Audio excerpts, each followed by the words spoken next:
नमस्ते, welcome to दुनियादारी। आज हम चर्चा करेंगे वन नेशन वन इलेक्शन, इसके पक्ष और विपक्ष क्या है। तो बेसिकली ये वन नेशन वन इलेक्शन या ओएनओई का आइडिया ये है कि पूरे भारत में इलेक्टोरल साइकिल्स को सिंक्रोनाइज कर दिया जाए।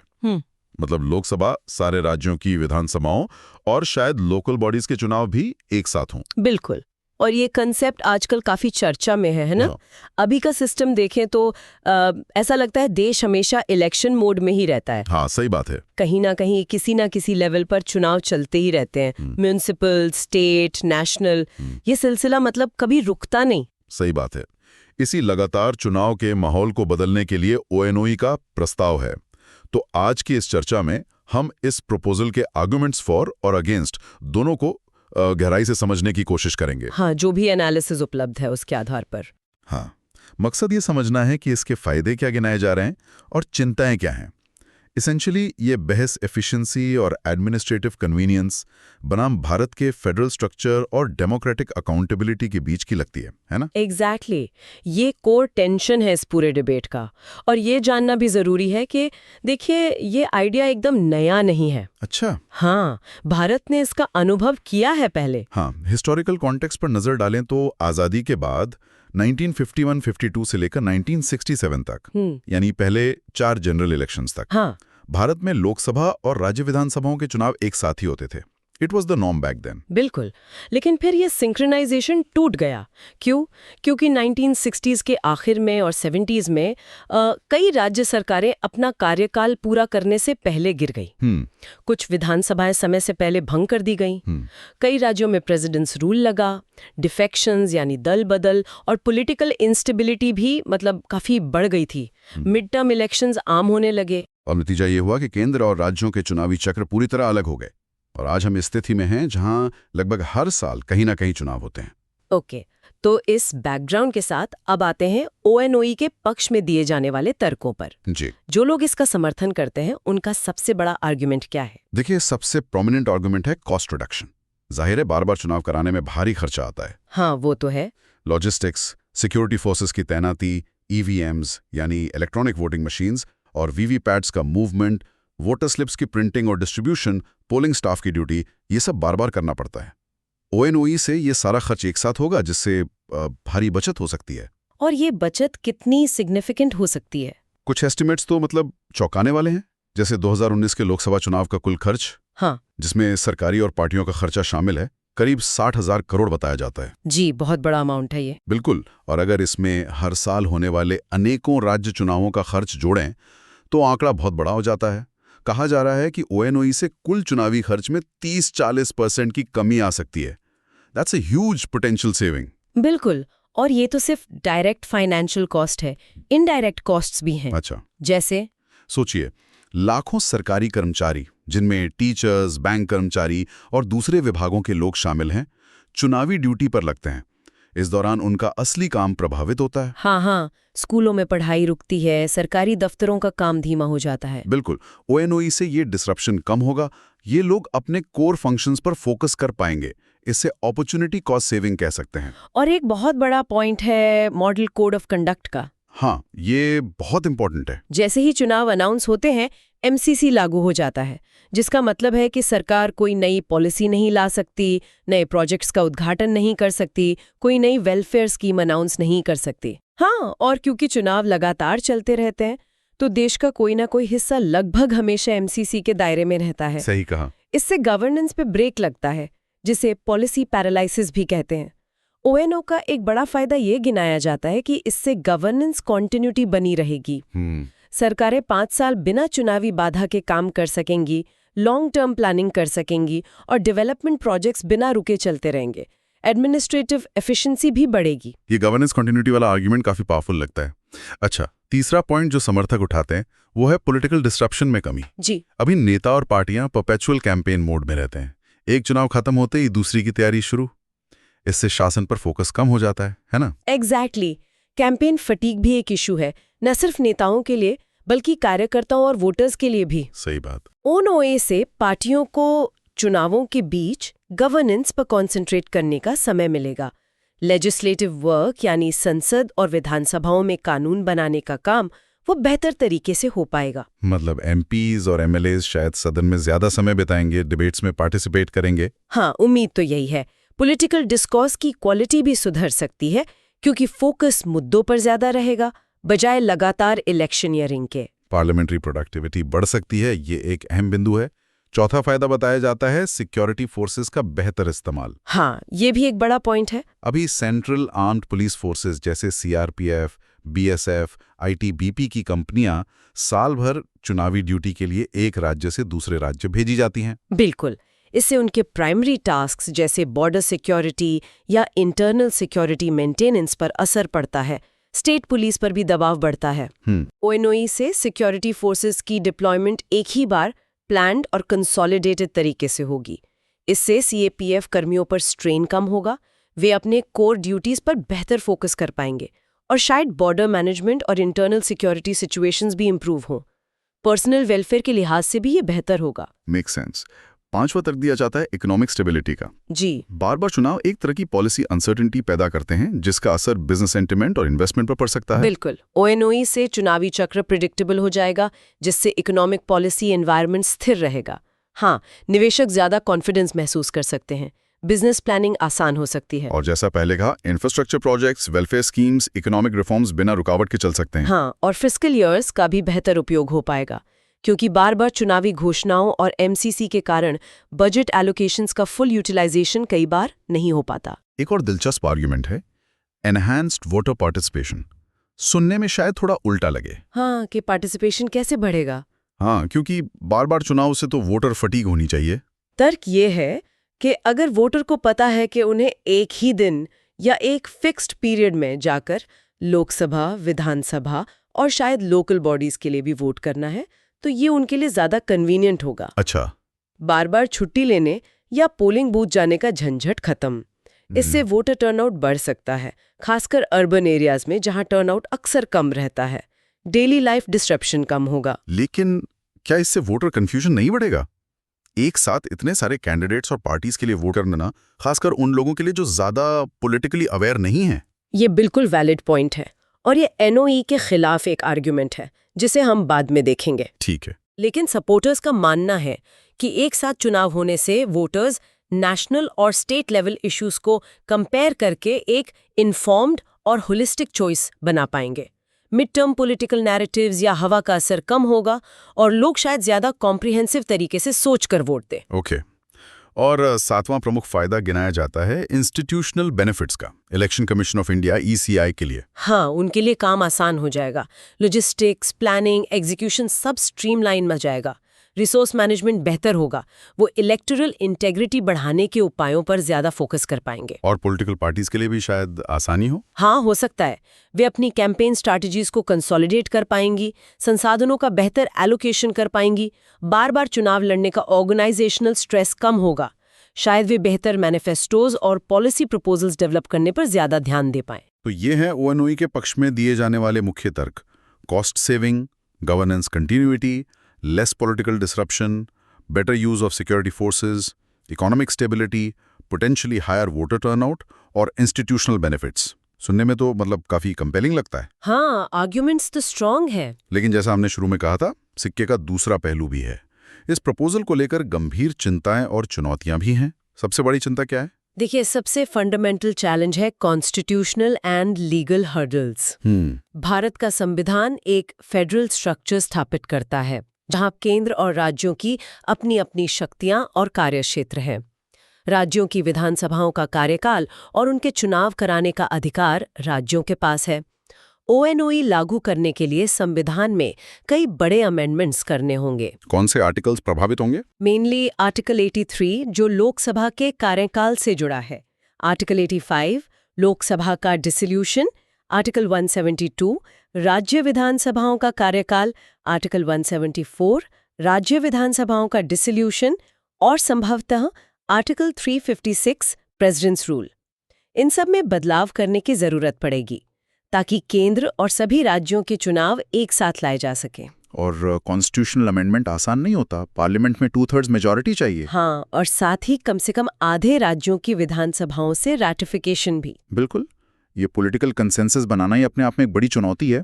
इसके अलावा क्या ये संविधान के बेसिक स्ट्रक्चर को प्रभावित करेगा? फेडरलिज्म को तो बेसिक स्ट्रक्चर का हिस्सा माना जाता है। ये एक बहुत बड़ा सवाल है। क्रिटिक्स आर्ग्यू करते हैं कि ONOE फेडरल प्रिंसिपल्स को कमजोर कर सकता है, राज्यों की ऑटोनॉमी छीन सकता है और पावर को सेंट्रलाइज कर सकता है। क्या ये संविधान की मूल भावना के खिलाफ होगा? ये लीगल डिबेट का विषय है। और फिर प्रैक्टिकल लीगल कॉम्प्लेक्सिटीज हैं। मान लीजिए ONOE लागू हो गया और 5 साल के साइकिल के बीच में कोई राज्य सरकार गिर जाती है या केंद्र सरकार ही विश्वास मत खो देती है, तब क्या होगा? हाँ, ये सबसे बड़ा प्रैक्टिकल सवाल है। क्या वहां तुरंत मिड टर्म इलेक्शन होंगे?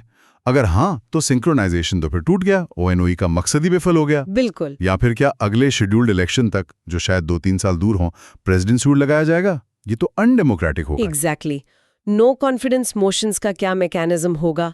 बाय इलेक्शंस को कैसे हैंडल किया जाएगा?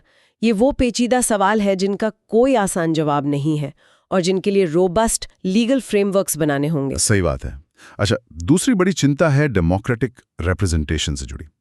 डर यह है कि जब लोकसभा और विधानसभा चुनाव एक साथ होंगे तो नेशनल इश्यूज हावी हो जाएंगे। हाँ, ये बिल्कुल वैलिड कंसर्न है। और मीडिया डिबेट्स, कैंपेन नैरेटिव्स सब नेशनल लेवल पे फोकस करेंगे। ऐसे में रीजनल इश्यूज, जो राज्यों के लिए ज्यादा रेलेवेंट हैं, कहीं दब ना जाएं। बिल्कुल। राज्य स्पेसिफिक चिंताएं, स्थानीय मुद्दे मार्जिनलाइज हो सकते हैं।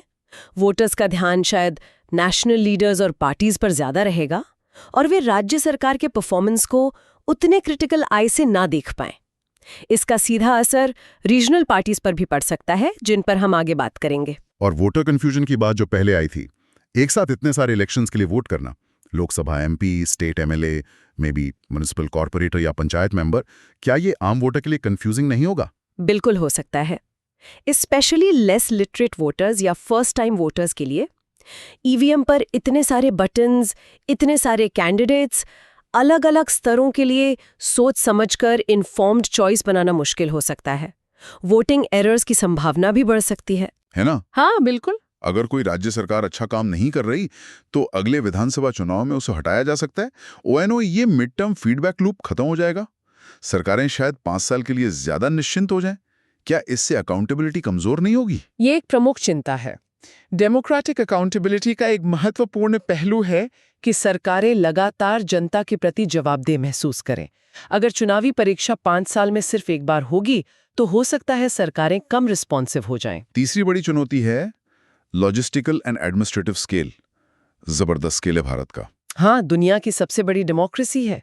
2024 में 970 मिलियन से ज्यादा रजिस्टर्ड वोटर्स थे। बाप रे। पूरे देश में एक साथ चुनाव कराने के लिए लॉजिस्टिकल नाइटमेयर हो सकता है। जरा सोचिए, 10 लाख से ज्यादा पोलिंग स्टेशंस। हाँ, और लगभग 1.5 करोड़ पोलिंग पर्सनल, हाँ। सरकारी कर्मचारी, शिक्षक आदि। और इस सबसे बड़ी बात EVMs और VVPATs। एक अनुमान के मुताबिक ONOE के लिए मौजूदा संख्या से दुगनी EVMs और VVPATs की जरूरत पड़ेगी। जी। क्या हमारे पास इतनी EVMs हैं? और अगर नहीं, तो इन्हें खरीदने, स्टोर करने, मेंटेन करने और ट्रांसपोर्ट करने का इंफ्रास्ट्रक्चर और कॉस्ट कितना होगा? बहुत ज्यादा। ये तो इनिशियल कॉस्ट सेविंग के आर्गुमेंट पर ही सवाल खड़ा कर देता है। हाँ, इनिशियल इन्वेस्टमेंट बहुत ज्यादा होगा। इसके अलावा इतने बड़े पैमाने पर पोलिंग पर्सनल की ट्रेनिंग, उनका मूवमेंट, उनकी सिक्योरिटी, ये सब मैनेज करना अभूतपूर्व चैलेंज होगा। और सिक्योरिटी फोर्सेस। हाँ, उनकी बात करें तो पूरे देश में एक साथ शांतिपूर्ण चुनाव कराने के लिए भारी संख्या में CAPF और स्टेट पुलिस की जरूरत होगी। क्या हमारे पास इतनी कलेक्टिव स्ट्रेंथ है कि हम बॉर्डर्स को कॉम्प्रोमाइज किए बिना ये कर सके? हाँ, ये भी सोचने वाली बात है। कानून व्यवस्था बनाए रखना खासकर संवेदनशील इलाकों में बहुत मुश्किल हो सकता है। और टाइम मैनेजमेंट का इशू, क्या प्रैक्टिकल है कि पूरे देश में एक ही दिन वोटिंग हो जाए? मुझे तो नहीं लगता। नहीं, बिल्कुल नहीं। अभी भी लोकसभा चुनाव कई फेजेस में हफ्तों तक चलते हैं। ONOE में भी शायद मल्टी फेज वोटिंग ही करनी पड़ेगी। तो अगर इलेक्शन प्रोसेस फिर भी 1-1.5 महीना चलता है तो डिस्ट्रप्शन तो फिर भी होगा। तो एक साथ का मतलब क्या रह जाएगा? हाँ, ये पॉइंट है। ऊपर से भारत की भौगोलिक विविधता, कहीं बाढ़, कहीं बर्फबारी, कहीं भीषण गर्मी, एक सिंगल टाइम फ्रेम में सबको अकोमोडेट करना भी मुश्किल है। ये सारे लॉजिस्टिकल चैलेंजेस बहुत रियल हैं और इन्हें अंडर एस्टिमेट नहीं किया जा सकता। अच्छा, चौथा बड़ा कंसर्न है रीजनल पार्टीज पर ओएनओई का असर। जी, उनके लिए ये बड़ी चिंता का विषय है। उनके पास नेशनल पार्टीज जितने फाइनेंशियल और ऑर्गेनाइजेशनल रिसोर्सेज नहीं होते। बिल्कुल। नेशनल मीडिया कवरेज भी नेशनल पार्टीज और लीडर्स पे ज्यादा फोकस करती है। ऐसे में जब लोकसभा और विधानसभा चुनाव एक साथ होंगे तो क्या रीजनल पार्टीज अपना मैसेज इफेक्टिवली वोटर्स तक पहुंचा पाएंगी? क्या ये उनके लिए एक अनइक्वल प्लेइंग फील्ड नहीं बना देगा? ये उनकी मुख्य चिंता है और वोटर बिहेवियर का कोट टेल इफेक्ट भी है। अच्छा, ये क्या होता है? यानी वोटर्स किसी पॉपुलर नेशनल लीडर या पार्टी की लहर में आकर स्टेट लेवल पर भी उसी पार्टी को वोट दे सकते हैं, भले ही स्टेट गवर्नमेंट का परफॉर्मेंस अच्छा ना रहा हो या रीजनल पार्टी के पास बेहतर लोकल एजेंडा हो। समझ गया। इससे वोटिंग पैटर्न्स होमोजेनाइज्ड हो सकते हैं, स्टेट स्पेसिफिक गवर्नेंस पे फोकस कम हो सकता है और देश की पॉलिटिकल डाइवर्सिटी कम हो सकती है। अलायंस डायनेमिक्स पर भी असर पड़ेगा। बिल्कुल, पार्टियों को शायद नेशनल और स्टेट लेवल्स पर प्री पोल अलायंसेस करने के लिए मजबूर होना पड़े। इसमें स्मॉलर रीजनल पार्टीज की बार्गेनिंग पावर कम हो सकती है, कोएलिशन अरिथमेटिक और भी कॉम्प्लेक्स हो सकता है और शायद पोस्ट पोल इंस्टेबिलिटी भी बढ़े। ठीक है। पांचवा पॉइंट है गवर्नेंस एंड स्टेबिलिटी रिस्क्स। हम मिड टर्म गवर्नमेंट कोलैप्स वाले सवाल पर वापस आते हैं। हाँ, ये बहुत क्रूशियल है। अगर कोई सरकार बीच में गिरती है तो सुझाए गए सॉल्यूशंस क्या हैं? प्रेसिडेंट्स रूल या मिड टर्म पोल? दोनों ही प्रॉब्लमैटिक लगते हैं। कुछ और आइडियाज भी हैं, जैसे constructive vote of no confidence, जैसा जर्मनी में होता है। इसमें सरकार तभी गिर सकती है जब ऑल्टरनेटिव गवर्नमेंट बनाने के लिए सदन में कॉन्फिडेंस प्रूव हो जाए। लेकिन इसके लिए भी कॉन्स्टिट्यूशनल चेंजेस चाहिए। हाँ, चाहिए होंगे, और ये जरूरी नहीं कि ये वोटर्स विल को रिफ्लेक्ट करे। तो स्टेबिलिटी बढ़ाने के चक्कर में कहीं अकाउंटेबिलिटी सैक्रिफाइस तो नहीं हो रही? ये डर तो है। कहीं सरकारें कंप्लेसेंट होकर ऑथोरिटेरियन टेंडेंसीज तो नहीं दिखाएंगी, क्योंकि उन्हें 5 साल तक चुनाव का डर नहीं रहेगा। ये स्टेबिलिटी वर्सेस अकाउंटेबिलिटी का ट्रेड ऑफ बहुत क्रिटिकल है। छठा मुद्दा है फेडरल ऑटोनॉमी कंसर्न्स। जैसा हमने पहले कहा, संविधान राज्यों को कंसिडरेबल ऑटोनॉमी देता है, जी, जिसमें अपने चुनावी कार्यक्रम तय करना भी शामिल है। ओके। ओनोई इस ऑटोनॉमी को कम करेगा। क्रिटिक्स मानते हैं कि ये सेंट्रलाइजेशन की तरफ एक और कदम होगा, जो भारत की डाइवर्सिटी के लिए ठीक नहीं है। हर राज्य के अपने यूनिक इश्यूज और पॉलिटिकल कॉन्टेक्स्ट होते हैं। क्या उन्हें नेशनल नैरेटिव के साथ मिला देना सही है? हाँ। इससे स्टेट लेवल पॉलिटिकल डिबेट कमजोर पड़ सकता है, रीजनल आइडेंटिटीज डाइल्यूट हो सकती हैं और नेशनल पार्टीज का डोमिनेंस बढ़ सकता है। और आखिर में 7वां पॉइंट है इम्प्लीमेंटेशन चैलेंजेस। जी, पहला, सिंक्रोनाइजेशन कैसे अचीव किया जाएगा? कुछ राज्यों की विधानसभाओं का कार्यकाल शायद बढ़ाना पड़े, कुछ का घटाना पड़े। हाँ, ये कैसे होगा? क्या ये कॉन्स्टिट्यूशनल होगा? क्या इसके लिए पॉलिटिकल कंसेंसस बन पाएगा? मौजूदा सरकारें, खासकर विपक्षी दलों की राज्य सरकारें, शायद इसके लिए तैयार ना हो। ये ट्रांजिशन फेज बहुत ट्रिकी होगा। फिर फाइनेंशियल इम्प्लीकेशंस हैं, अपफ्रंट इन्वेस्टमेंट बहुत ज़्यादा होगा। क्या लॉन्ग टर्म सेविंग्स इसे जस्टिफाई करेंगी? ये क्लियर नहीं है। और टेक्नोलॉजिकल रिक्वायरमेंट्स भी हैं, reliable EVMs, robust IT infrastructure, cyber security, और ये सुनिश्चित करना कि वोटिंग प्रोसेस एक्सेसिबल हो, खासकर दिव्यांगों और बुजुर्गों के लिए। तो ये हो गए पक्ष और विपक्ष के विस्तृत तर्क। इसके अलावा कुछ और पॉइंट्स भी हैं, जैसे क्या दुनिया में कहीं और ऐसा होता है? इंटरनेशनल कंपैरिजन्स क्या कहते हैं? कुछ देशों में सिंक्रोनाइज्ड या पार्शली सिंक्रोनाइज्ड इलेक्शंस होते हैं, जैसे साउथ अफ्रीका में नेशनल और प्रोविंशियल इलेक्शंस एक साथ होते हैं। स्वीडन में पार्लियामेंट्री, रीजनल और लोकल इलेक्शंस एक ही दिन होते हैं। अच्छा। लेकिन ज़्यादातर बड़ी और एस्टैब्लिश्ड डेमोक्रेसीज जैसे US, UK, Germany, Australia, Canada में फेडरल और स्टेट प्रोविंशियल इलेक्शंस अलग-अलग ही होते हैं। क्यों? तर्क यही दिया जाता है कि इससे अकाउंटेबिलिटी बनी रहती है और वोटर्स अलग-अलग लेवल्स की गवर्नमेंट्स को उनके स्पेसिफिक परफॉर्मेंस पर जज कर सकते हैं। और भारत में एक्सपर्ट बॉडीज जैसे law commission, NITI Aayog, election commission, parliamentary standing committee, इनकी क्या राय रही है? देखिए, मिली जुली राय है। लॉ कमीशन ने अपनी रिपोर्ट्स में ओएनओई का समर्थन किया है, कुछ कॉन्स्टिट्यूशनल अमेंडमेंट्स और सेफगार्ड्स सुझाते हुए। नीति आयोग ने भी गवर्नेंस कॉन्टिन्यूटी और कॉस्ट बेनिफिट्स के आधार पर पक्ष लिया है। इलेक्शन कमीशन ने कहा है कि थ्योरेटिकली ये संभव है अगर जरूरी लीगल चेंजेस किए जाएं और उन्हें पर्याप्त संसाधन, ईवीएम्स, वीवीपैट्स, पर्सनल दिए जाएं। लेकिन उन्होंने लॉजिस्टिकल और लीगल चैलेंजेस को बहुत बड़ा बताया है। पार्लियामेंट्री स्टैंडिंग कमेटी में पॉलिटिकल पार्टीज के बीच काफ़ी मतभेद थे, खासकर फेडरलिज्म और रीजनल पार्टीज पर इम्पैक्ट को लेकर। तो कोई क्लियर कंसेंसस नहीं है एक्सपर्ट्स के बीच भी। और पॉलिटिकल पार्टीज के जनरल स्टैंड्स मोटा मोटा ब्रॉडली स्पीकिंग, बीजेपी और उसके सहयोगी दल ONOE के मुखर समर्थक रहे हैं। उनका तर्क एफिशिएंसी, कॉस्ट सेविंग और गवर्नेंस कॉन्टिन्यूटी पर फोकस करता है। और बाकी दूसरी तरफ ज्यादातर रीजनल पार्टीज और कुछ नेशनल ऑपोजिशन पार्टीज जैसे कांग्रेस ने चिंताएं जताई हैं। उन्हें फेडरल स्ट्रक्चर के कमजोर होने, रीजनल इश्यूज के दबने और नेशनल पार्टीज के डोमिनेंस का डर है। उनकी स्वायत्तता कम होने का डर है। ठीक है, तो इस पूरी चर्चा का सार क्या निकलता है? Where do we stand?